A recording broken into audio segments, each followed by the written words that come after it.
I'm getting ready to do a tire repair here. I've got a plug kit from Slime. I'm inserting one of the plugs into the insertion tool, just pulling it about halfway through to get ready here. I've got my side cutters. Let's go over to the tire.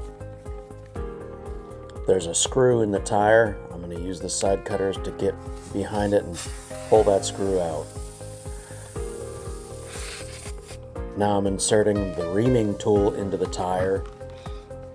You have to work this back and forth to basically enlarge the hole a little bit, just so there's enough room to get the tire plug in. Once I've worked that around, I'll go back and get the tire plug. Now I'm putting a little bit of glue that comes with the kit on the plug to help make sure it seals and stays put.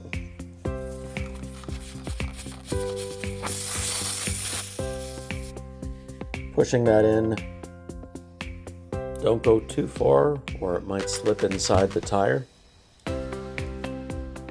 Now I'm going to use the side cutters to cut any excess of the plug off.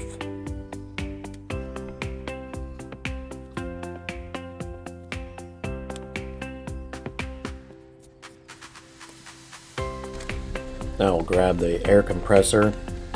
It's time to put some air in the tire. This one plugs into the power outlet of the vehicle. We'll put it onto the valve stem here and press the button to start inflating.